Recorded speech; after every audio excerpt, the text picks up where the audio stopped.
바울 미련한 길을 택하다라는 제목으로 말씀 전하도록 하겠습니다. 하나님의 부르심에는 결코 실패하심이 없습니다. 하나님의 부르심에는 하나님 우리를 불러주시고 쓰게 하신 자리는 실패가 없다는 것입니다. 그 찬양팀 중에 피아라고 하는 그 팀이 있는데요, 그 찬양팀이 하나님께 불렀던 찬양 중에 하나님의 부르심이라는 찬양이 있는데 거기에 이런 가사가 있습니다.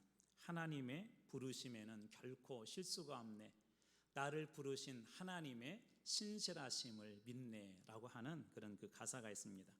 그래서 하나님께서 우리를 불러주신 그 자리는 세상적으로 볼 때는 실패한 것처럼 보일 수도 있고 또 미련하게 보일 수도 있지만, 하나님의 부르심에는 어떤 자리, 어떤 상황이 있든지 결코 실수도 없고 실패도 없다는 것입니다. 그런데 종종 실패처럼 보이는 하나님의 그 부르심들이 있습니다. 그냥 그 자리에 있었으면 좋았을 텐데 왜 하나님 불러주셔가지고 나를 이렇게 했나 라고 하는 그런 부르심들이 있다는 것입니다. 오늘 본문에 사도 바울의 모습이 그러한 모습인데요, 지금 저희는 사도 바울이 3차 전도 여행을 마치고 예루살렘으로 이렇게 왔는데, 예루살렘에 와서 성공적인 그런 3차 전도 여행에 대해서 보고를 이렇게 했습니다.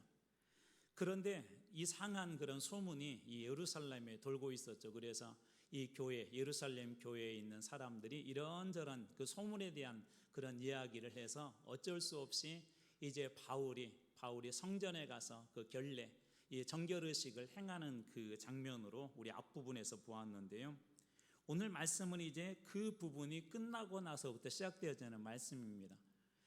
사도 바울이 모세 율법을 무시하고 할례를 행하지 말라고 했고 또 유대인의 관습도 지키지 말라고 하는 그런 소문들이 예루살렘 교회에 있었기 때문에 바울이 그렇게 한 것입니다.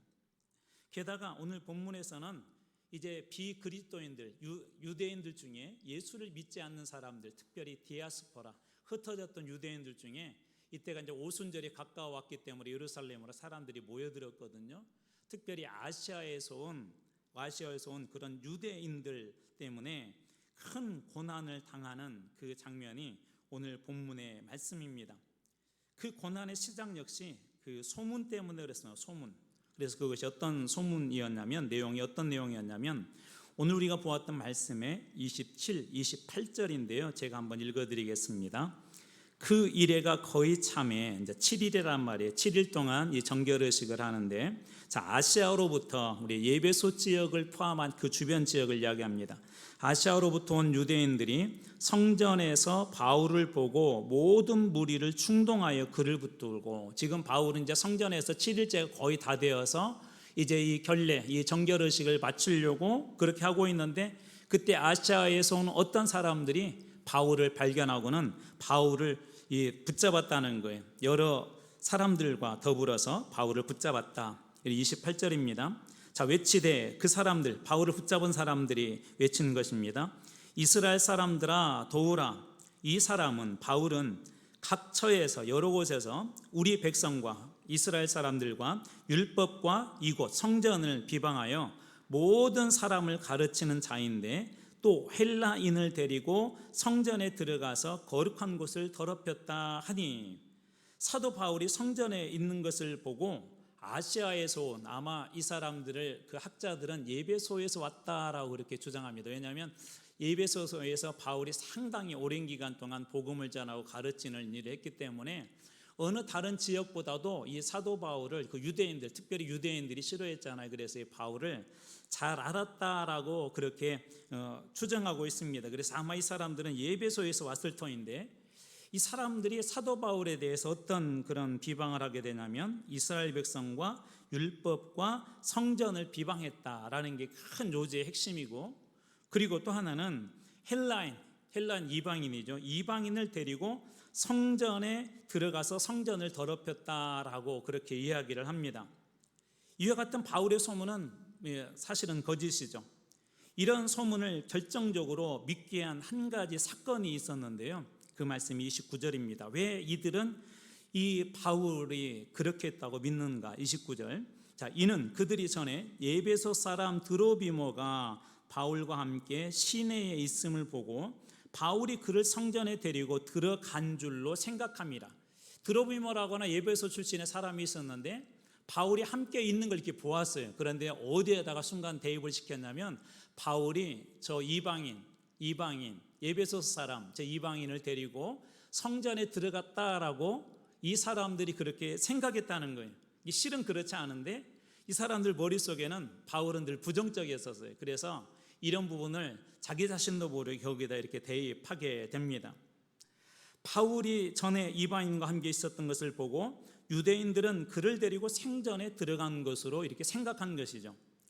유대인들에게 성전은 어떤 곳이냐면 목숨과 같은 것이에요. 여러분들도 가끔 이렇게 좀 어떤 자존심을 상하게 하는 그런 말을 듣거나 그러면 막 기분이 나쁠 때 있잖아요. 우리 어렸을 때 아이들 조금 좀 짓궂고 좀 나쁜 아이들은 그 부모님 욕을 하잖아요. 상대방 아이의 막 아버지 어머니 이름을 막 드러내. 그러면 어떻게 돼? 그때 막 화가 나지 않습니까?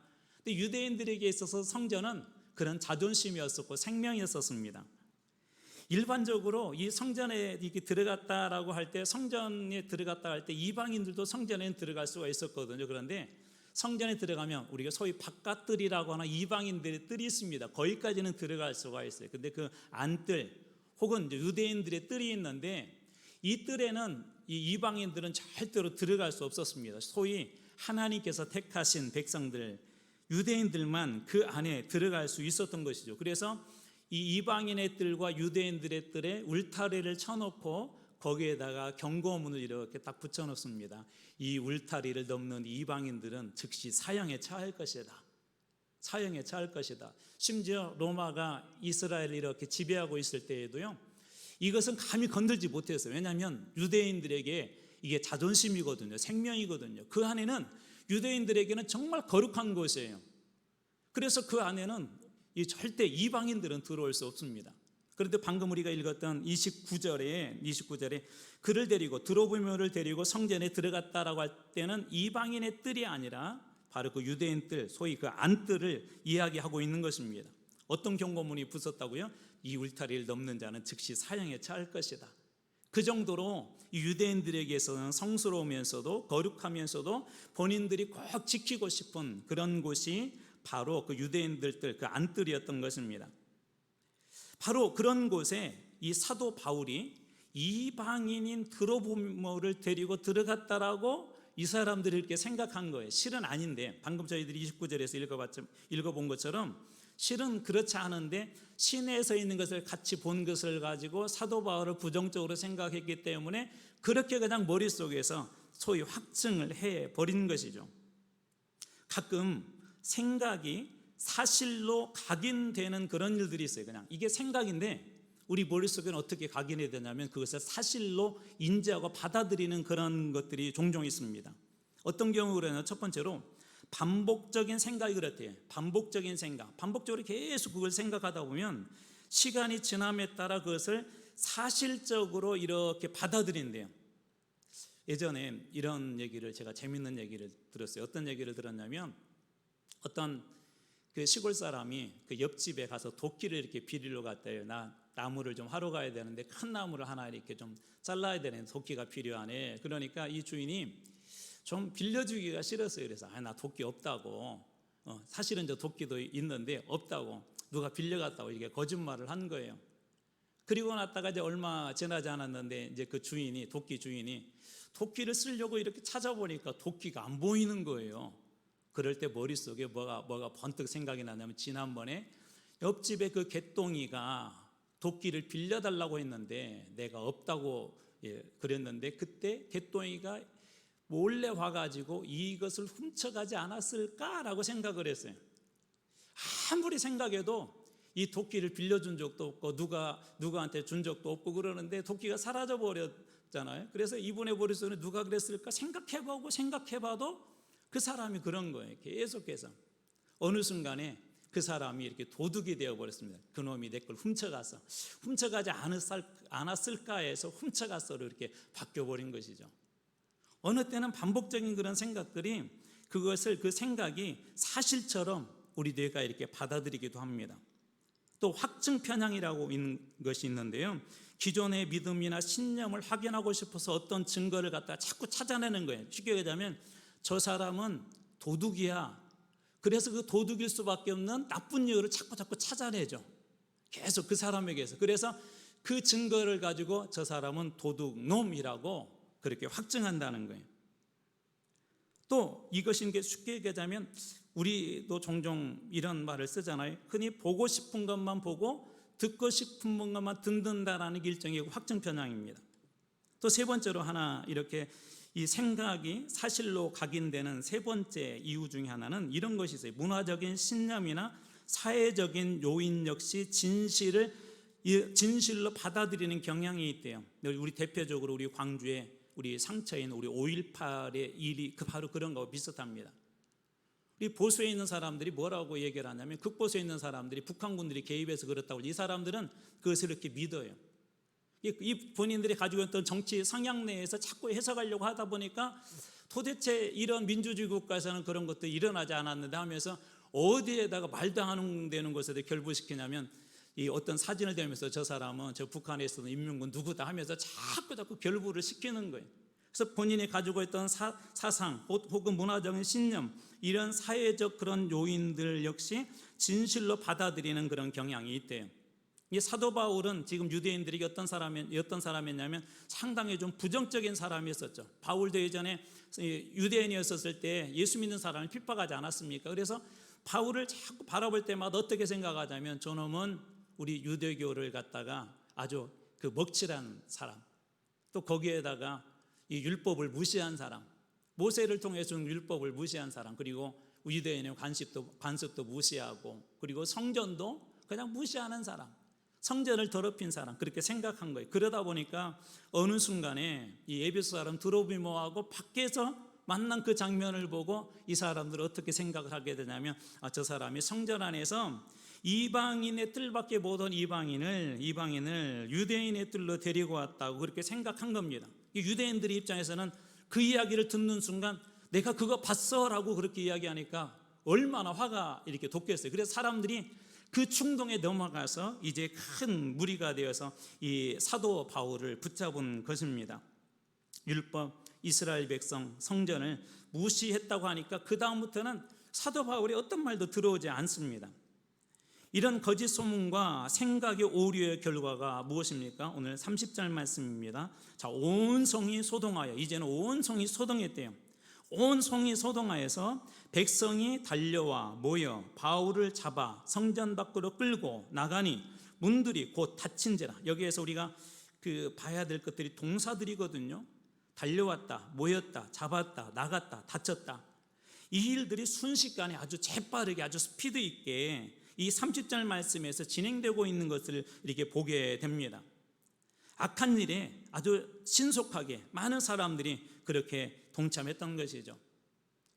종종 우리들에게도 그런 경향들이 있습니다. 어떤 경향들이 있냐면 좋은 일들은 이렇게 빨리 확산이 잘 안 돼요. 근데 악한 일들은 빨리 확산되는 그런 경향들이 있습니다. 악한 거에 대해서는 쉽게 같이 막 분노하는 그런 경향들이 있습니다.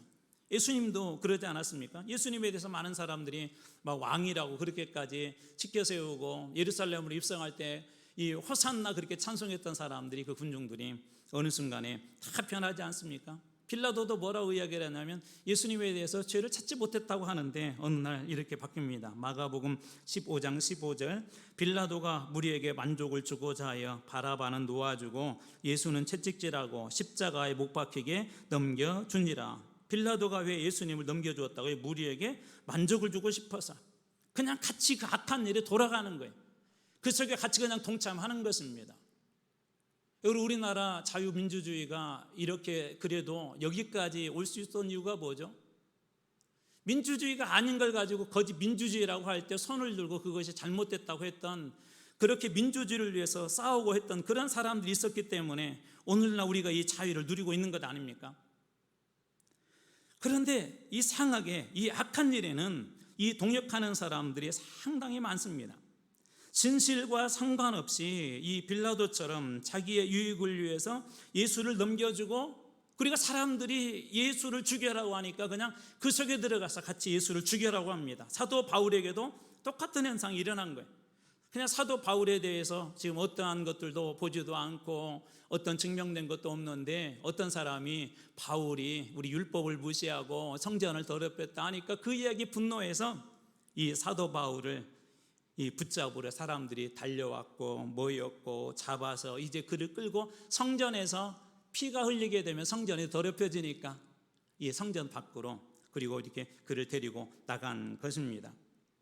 바울이나 예수님이나 이런 모습들을 보면 상당히 왜 저런 길을 갈까 하는 그런 의구심이 듭니다. 예수님도 어떤 분이셨죠? 예수님 주변에는 정말 상당히 많은 사람들이 늘 따라다녔어요. 예수님 한 사람만 치유해도 수많은 사람들이 모여들었습니다. 예수님 산상수훈 같은 말씀을 하실 때는 정말 많은 사람들이 그 말씀을 들으러 이렇게 모여들었습니다. 사도 바울은 아주 훌륭한 그런 집안에 훌륭한 교육을 받았던 그때 당시 최고의 지성인 아니었습니까? 좀 더 그냥 편하게 살아도 되는데 왜 예수님이나 바울은 이렇게 비참하고도 때로는 절망적인 그런 길들을 이렇게 가게 되는 걸까요? 때로는 하나님께서 우리에게 주시는 길도 사명도 사역도 마찬가지입니다. 우리 교회에서 열심히 잘 봉사를 했는데 안 좋은 막 그런 얘기들이 여러분에게 쏟아질 때도 있어요. 막 불평 있을 때도 있어요. 예전에 제가 청년회 때 시골 그 교회에서 신앙생활할 때 저도 뜨거웠거든요. 아주 막 부흥회하면 앞에 나가서 막 찬양인도 하고 막 그러는데 이제 보통 우리 부흥회 끝나고 나서도 막 계속 기도하잖아요. 막 그런 일 옛날에는 막 30분, 1시간 막 날 세워서 기도하는 분도 계셨거든요. 근데 이제 그때는 참 그 시골 교회인데도 막 전자기타도 있었고 막 드럼도 있었고 하고 이렇게 찬양을 하는데 제가 그때 앞에서 이렇게 인도를 하다가 잠깐 기도 제목을 줬더니 갑자기 몇 분들이 화를 내는 거예요. 아 그냥 계속 찬양만 하지 왜 기도를 하냐고. 다 막 은혜 받았다고 하는데 막 순간 그렇게 몇 분들이 막 이렇게 활짝 뛰시더라고요. 이게 여러분들도 앞에서 찬양팀 하면 가끔 막 좀 속상할 때가 있으시죠? 솔직히 말해보세요. 왜 저런 찬양을, 왜 모르는 찬양을 하나? 나는 저런 스타일 찬양 안 좋아하는데 그럴 때 있잖아요. 근데 우리는 은혜 받았다고 해놓고 어느 순간에 그런 함정에 이렇게 빠질 그런 때가 우리들에게 있어요. 사역이라는 게 그렇습니다.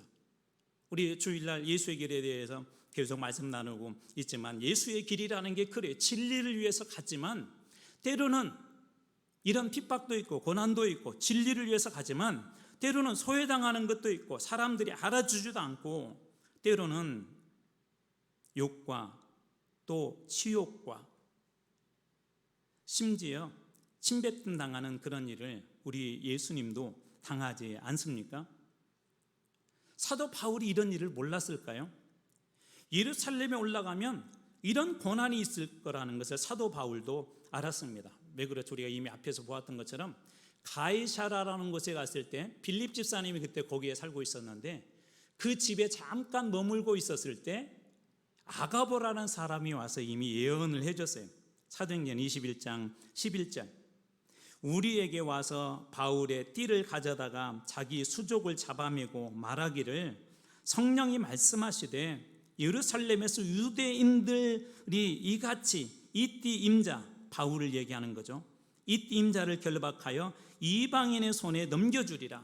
이 띠 임자를 유대인들이 결박하여서 이방인 로마 사람에게 넘겨줄 거라는 것을 이미 아가보를 통하여서 이미 예언을 해줬습니다. 실제로 예루살렘에서 어떤 일을 당합니까? 무리들이 거짓 선동으로 큰 위기를 느끼기도 했고 그리고 성전 밖에서 폭행을 당하기도 했고 무리 중에는 각자 자기 생각대로 바울을 악한 자로 규정하고 이제 심지어 폭력까지도 행사를 합니다.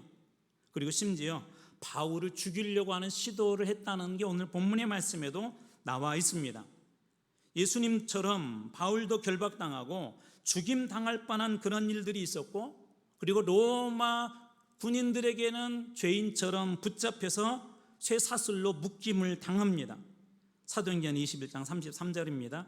이에 천부장이 가까이 가서 바울을 잡아 아무런 이유도 물어보지도 않고요 왜 그러는지, 그냥 무리들이 저 사람 나쁜 사람이다 그러니까 이 천부장도 물어보지도 않고 가까이 가서 바울을 잡아 두 쇠사슬로 결박하라 명하고 그가 누구이며 그가 무슨 일을 하였느냐 물으니 예수님처럼 이 천부장이 그를 결박시켜 버린 거예요.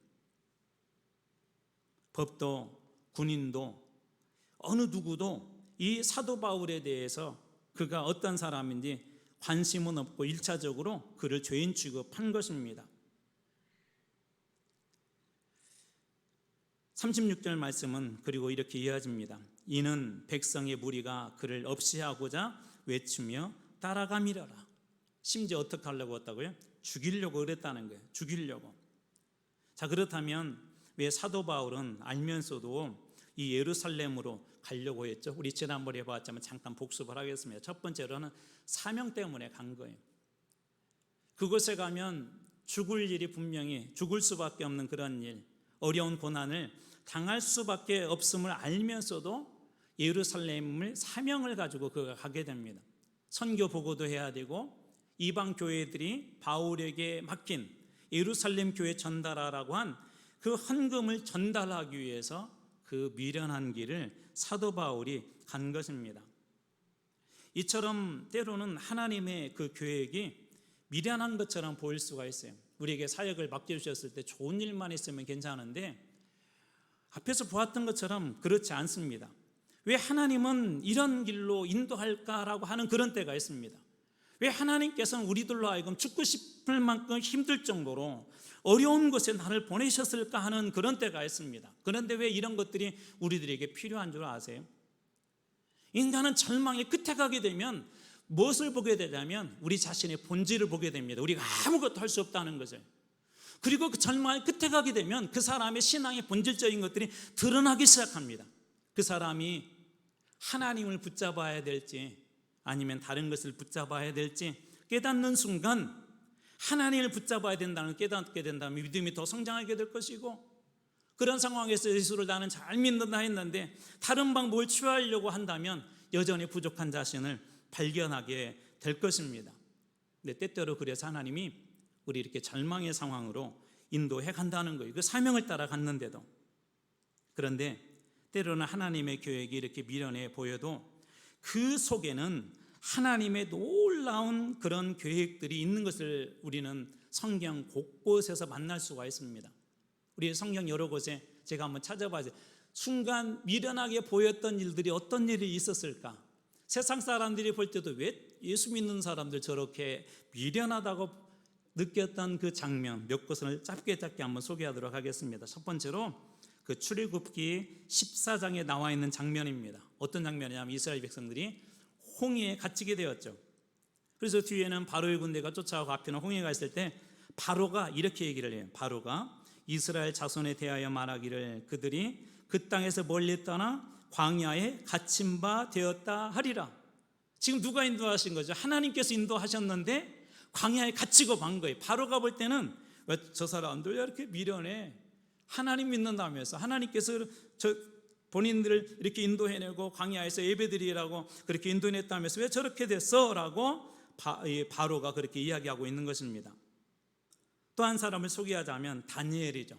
다니엘은 이방의 나라에 있었지만 총리 셋 중에 가장 큰 지위를 얻은 그런 사람이었습니다. 그 땅에서 안정된 그런 직업을 가진 사람이었었는데 목숨과 신앙을 바꾸어서 그는 사자굴에 던져지고 맙니다. 다니엘서 6장 17절입니다. 이에 돌을 굴려다가 굴 어귀를 막음에 왕이 그의 도장과 귀족들의 도장으로 봉하였으니 이는 다니엘에 대한 조치를 고치지 못하게 하려 함이었더라. 무슨 얘기죠? 다니엘의 그 선택이 잘못됐다는 거죠. 모든 것들이 다 막힌 거예요. 심지어 왕이 도장을 이렇게 찍어서 봉인했다는 것은 어느 누구도 왕조차도 그곳에서 꺼낼 수 없는 그런 미련한 선택을 왜 다니엘은 했을까? 왜 다니엘은? 다윗은 어떻습니까? 다윗이 골리앗이라는 그런 장군 앞에 섰을 때 사울의 갑옷도 다 던집니다. 그의 칼도 다 던져버립니다. 그리고 평소 때처럼 양을 치듯처럼 그 평소 입었던 그 옷을 입고 그리고 이거 하나 넣고 골리앗 앞으로 갑니다. 사도행전 17장 49절, 손을 주머니에 넣어 돌을 가지고 물매로 던져. 그가 유일하게 가져갔던 것이 뭐냐면 돌이었었죠. 물맷돌이라고 하는데 이것을 가지고 물매를 던져 블레셋 사람 골리앗의 이마를 치매 돌이 그 이마에 박히니 땅에 엎드려지니라. 미련한 것 아닙니까? 골리앗과 최고의 장수도, 이스라엘 최고의 장수도 이길 수 없는데 한 소년이 하나님 이름 들먹이면서 골리앗 앞에 서니까 골리앗이 기분이 나빴죠. 네가 나를 막 개취급하냐. 상당히 기분이 나빴어요. 그런데 그 미련하게 보인 그것이 정말 미련했습니까? 예수님은 어떻습니까? 예수님은 전능하신 분이셨습니다. 예수님은 풍랑도 잠잠하게 하셨고 죽은 나사로도 살렸습니다. 그래서 예수님이 십자가에 달리셨을 때 사람들이 그렇게 조롱을 하죠. 야, 네가 정말 하나님의 아들 맞냐? 그럼 십자가에서 한번 스스로 내려와 봐라. 그런데 예수님은 그렇게 하지 않았어요. 예수님 살 수 있는 그런 능력도 있었고 조롱한 그 사람을 향하여 예수님 말씀 한마디면 그들을 거기서 즉사시켜서 예수님 그냥 십자가에서 사명대로 죽고 감히 어느 누구도 예수를 조롱하지 못하도록 그렇게 하실 수도 있었습니다. 그리고 심지어 마가복음 15장 32절입니다. 이스라엘 왕 그리스도가 지금 십자가에 내려와 우리를 보고 믿게 할지어다 하며 함께 십자가에 못 박힌 자들도 예수를 욕하더라. 심지어 십자가에 못 박힌 강도도 예수님을 욕했대요. 예수님께서 지신 그 십자가가 정말 미련했습니까? 그것이 아무것도 아니었습니까? 그리고 오늘 사도 바울은 어떻습니까? 필립보에서 복음을 전하다가 사도 바울이 이렇게 감옥에 갇혀서 열심히 복음을 전했는데 사람들은 그렇게 얘기했을 거예요. 바울 복음 전하 예수 믿더니 잘 됐다. 저렇게 감옥에 가더니. 그런데 결코 그렇지 않았습니다. 오늘 사도행전 16장 23절에 보면 바울을 어떻게 빌립보 감옥에 가두었냐면 많이 친 후에 옥에 가두고 간수에게 명하여 든든히 지키라 하니, 그렇게 해서 사도 바울은 빠져나갈 수 없이 꼼짝없이 그 감옥에 갇히게 되었습니다. 자, 이렇게 보면은 정말 우리는 이런 의구심이 들 거예요. 하나님 살아계시는가? 복음을 위해서 열심히 섬겼던 바울이 그 감옥 안에 갇혔을 때 그런 얘기를 할 것입니다. 그런데 바울은 어떻게 했죠? 그 안에서 바울과 실라가 기도하고 찬송하고 그랬더니 옥문에 일기 시작하고 그것 때문에 나중에 그곳에 있는 간수장과 그의 집안 모든 사람들이 그냥 구원을 얻는 놀라운 일들이 그곳에서 일어납니다. 잠시 동안 감옥에 갇힌 것이 미련한 것처럼 보였고 사도 바울의 실패처럼 보였고 예수님의 십자가 역시도 미련하게 보였고 실패처럼 보였지만 하나님께서 그걸 통해 주신 은혜들이 무엇이죠? 하나님께서 그걸 통해서 잠시 동안 미련하게 보이는 길을, 예수의 길을 간다 할지라도 하나님의 부르심, 하나님께서 우리를 세우신 그 길은 미련하게 보인다 할지라도 결코 실패가 없다는 것입니다. 그렇기 때문에 꼭 붙잡아야 될 것들이 있습니다. 하나님께서 여러분에게 주신 사명의 길을 묵묵히 걸어가는 거예요. 우리 지난번에 말씀 나누면서 벳세메스로 향하는 그 소이야기 했었잖아요. 자식을 두고 이 소들도 자기 송아지를 두고 하나님께서 짐승이지만 자기에게 맡겨진 그 사명 감당하기 위해서 똑바로 벳세메스로 가는데 눈물을 흘리며 그 길 가지 않습니까? 하나님께서 오늘 우리들에게도 이렇게 때로는 미련하게 보이고 어설프게 보이고 실패처럼 보이는 그런 길들을 주님께서도 우리들에게 그렇게 가라고 이야기합니다. 미련하게 보여도 좁은 길을 선택하라고 그렇게 말씀하십니다. 베드로 앞에 예수님이 이렇게 나타나셨습니다. 묻습니다. 얼마나 잡았냐? 한 마리도 못 잡았습니다. 밤새도록. 그래? 그러면 나를 따라서 한번 가보자 하고 이 베드로의 홈그라운드잖아요. 이 갈릴리 호수는 구석구석까지 가장 잘하는데 목수 출신의 예수님이 가자 하니까 그 길을 따라 나섭니다. 그리고 깊은 곳에 가서 그물을 던져라. 이 베드로가 가지고 있는 경험과 지식으로는 안 되는데 이 베드로는 예수님의 그 말씀에 의지하여서 그물을 이렇게 내립니다. 어떤 일들이 일어났죠? 생각하지 못한 놀라운 역사들이 그 보이지 않는 물속에서 준비되어지고 예비되어지고, 그렇게 해서 베드로가 하나님의 살아계심과 하나님의 아들 예수 그리스도를 눈으로 직접 그가 보지 않습니까? 만약 세상 사람들이 볼 때 야, 예수 저 사람은 목수인데 무슨 목수 얘기를 듣냐, 야, 네가 전문가 아니냐, 전문가. 만약 그 이야기를 따라갔다면 베드로는 이와 같은 놀라운 일들을 경험할 수 없었을 것입니다.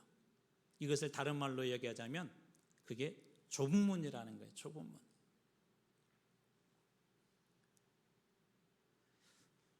마태복음 7장 13절 말씀, 이 말씀을 같이 한번 읽어보겠습니다. 같이 한번 읽습니다. 시작. 좁은 문으로 들어가라. 멸망으로 인도하는 문은 크고 그 길이 넓어 그리로 들어가는 자가 많고. 우리 조선 그 선교에 대한 이야기를 이전에도 여러 번 여러분들에게 전해드리지 않았습니까? 토마스 선교사가 이 조선에 와서 첫 번째 순교한 선교사님이신데 그는 아무것도 한 게 없었어요. 이 토마스 선교사님이 어떤 삶을 이렇게 살았냐면은 처음에는 중국에서 이렇게 사역을 했는데요, 어느 날 사역을 하다가 좀 출장을 가야 될 일이 있었어요. 그때 당시에 선교사님의 아내는 임신 중이었었어요. 임신 중. 그가 어떤 기도를 하고 떠났을지 상상이 되죠. 하나님, 제가 잠시 동안 이 선교를 위해서 집을 떠납니다. 제 아내를 지켜주시고 태중의 아이를 지켜주시고, 아마 그렇게 기도하고 떠나셨을 것 같아요. 그리고 나서 이렇게 집을 돌아왔는데 아내 이름을 불러도 아내가 인기척도 없고 소리가 없는 거예요. 그래서 이게 도대체 무슨 일이지 하고 문을 딱 열었는데 무슨 핏자국들이 이렇게 보이는 거예요. 핏자국을 따라 이렇게 가서 봤더니 제가 방구석 한쪽에 그 사모님이 하혈을 해가지고 무슨 문제인지는 모르는데 그냥 거기서 돌아가신 거예요. 선교를 위해서 지금 중국에 온 거잖아요. 이게 얼마나 그 마음이 아팠겠어요. 생명을 둘을 동시에 앗아갔다고 생각하니까. 그래서 그때 이분이 런던 선교에 원래 소속이었는데 선교에 사직서를 내고, 그리고 이제 해관에서 이분이 통역을 하면서 그냥 그곳에 그냥 살고 있었어요. 그러다가 어느 날 이상한 모양을 한 사람을 이곳에서 만나게 돼요. 우리나라 사람 옛날 갓을 썼잖아요. 갓. 당신은 어디 사람이요? 조선에서 온 사람이라고 그런 얘기를 해서 이런저런 얘기를 하던 중에 이 조선 땅에 복음이 없다는 그런 이야기를 듣고 이분의 마음속에 갑자기 다시 예전에 헌신했던 그 마음들이 조금씩 샘솟아나기 시작했어요. 그래서 다시 내가 그렇다면 하나님께서 이 사람들을 보내주신 이유, 이 사람들이 하나님께서 나에게 보내주신 이유는 다시 부르시는 것이는구나 하고 그것에 순종을 해서 수성을 해보니까 제너럴 셔머너가 마침 조선 땅으로 향한다는 그런 이야기를 듣습니다. 그리고 이제 그 배를 타고 꿈을 가지고 이제 조선으로 향하죠. 가서 내가 정말 목숨 걸고 복음을 전하리라. 목숨 걸고 가서 예수를 전하리라. 그랬는데 그 제너럴 셔머너가 그만 대동강에 물이 이렇게 빠지면서 걸려버리고 말아요. 더 들어가지도 못하고 빠지지도 못하고, 그럴 때 이제 조선의 우리 군인들에 의해서 거기에서 무참하게 거기 있는 사람들이 다 살해를 당합니다. 토마스 선교사님도 그곳에서 순교를 이렇게 하게 됩니다.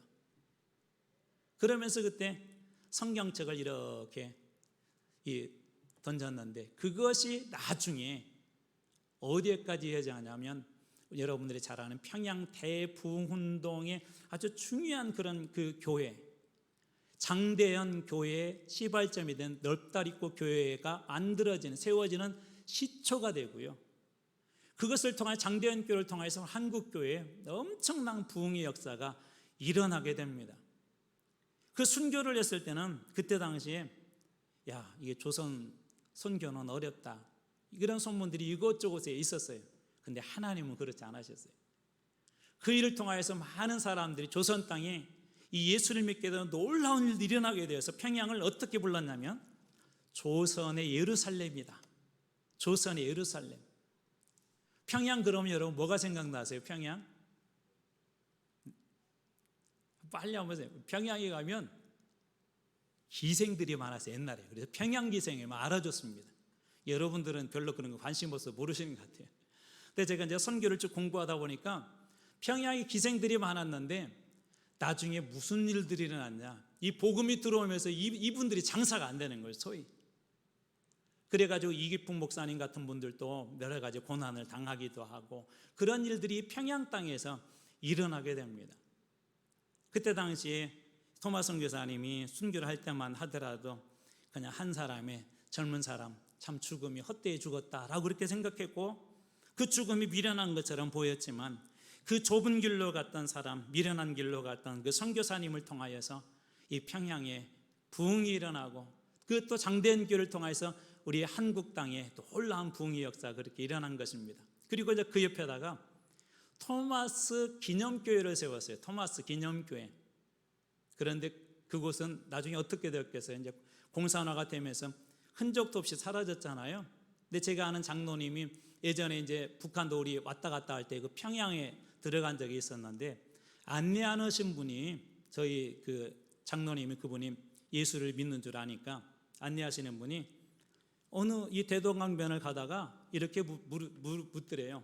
선생님, 저희가 무슨 자리인지 아시오? 그렇게 묻더래요. 그래서 잘 모르겠다고 그랬더니 토마스라는 사람이 순교에서 세워진 기념교회가 있는 자리요 그러더래요. 순교한 자리요 하고 기념교회에 쓰던 자리요 그러더랍니다. 이 북한 사람들도 아직 알고 있는 거예요. 예수 믿는 사람들 아직도. 근데 바로 그 토마스 기념교회 세워진 곳에 나중에 뭐가 세워진 줄 아세요? 평양 과기대가 세워집니다. 평양 과기대. 평양 과기대가. 별로 안 놀라시네요. 별로 유명한 대학교입니다. 이 하나님의 역사가 한 사람이 죽음으로 끝난 줄 알았는데 그렇게 쭉 이어진 것이죠. 혹시 이 책을 읽어보셨는지 모르겠습니다. 제가 참 감동 있게 읽었던 책 중에 그 청년 바보 의사라고 하는 안수연이라고 한 젊은 의사에 관한 이야기입니다. 이분의 별명이 바보 의사래요. 바보 의사. 예수님처럼 33살의 사고로 주님 품에 안긴 안수연 의사에 관한 그런 이야기인데요. 한 번은 우리나라 저도 기억하는데 의약분업 사태가 한 번 있죠. 의약분업.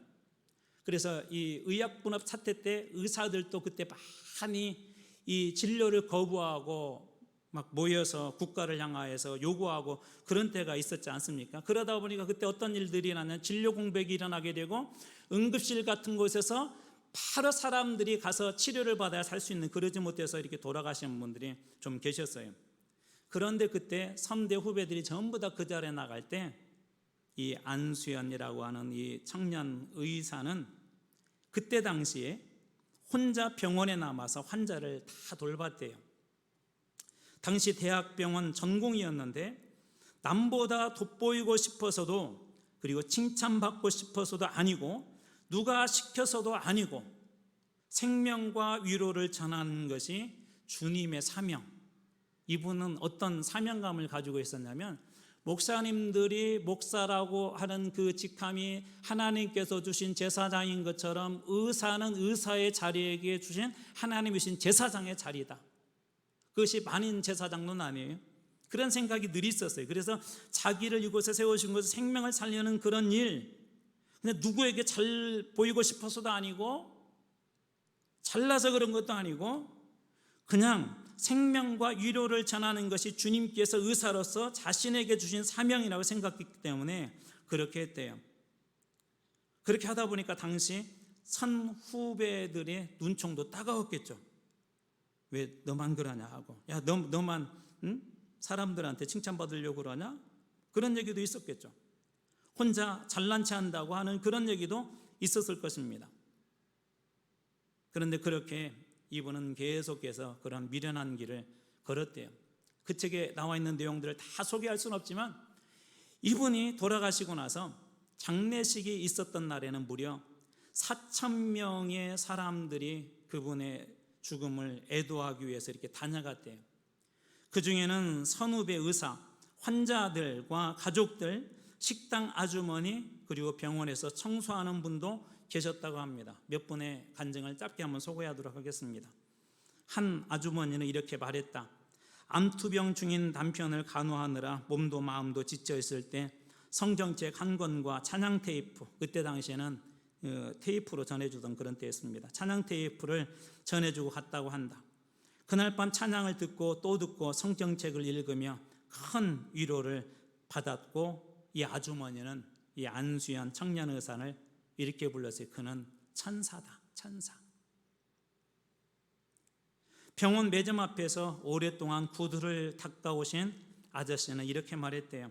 제게 항상 허리를 굽혀 공손하게 인사하는 의사는 그 청년이 평생 처음이었습니다. 그 겸손한 모습에 예수 믿는 사람을 다시 보게 되었습니다. 무슨 얘기냐면, 오늘날도 예수 믿는 사람들 어떻게 보죠? 좀 살짝 비꼬서 보는 그런 것들이 있잖아요. 예수 믿는 사람이랑 안 믿는 사람 똑같아, 비꼬잖아요. 그런데 이 구두 닦았던 이 아저씨는 안수연이라는 청년을 보고 예수 믿는 사람들을 다르게 보았대요. 야, 예수 믿는 사람은 저렇구나. 내가 삶을 못 봐서 그래서 그렇지 저 청년처럼 똑바르구나, 그렇게 보았다는 거예요. 병원에서 한 번은 설문조사를 했대요. 이게 뭔지는 모르겠는데 입국식이라는 거 한답니다. 하는데 1년차들, 이때 당시 1년차였는데 소개하는데, 간호사들과 동료 의사들에게 저 의사는 어떤 사람이야? 라고 쉽게 그냥 물어본 거예요.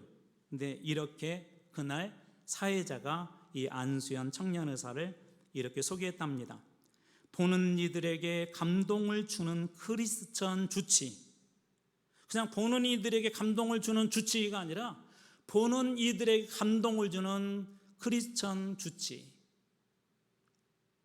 이분이 담겼던 그런 족적들을 보게 되면 어떤 분은 그분은 천사였습니다.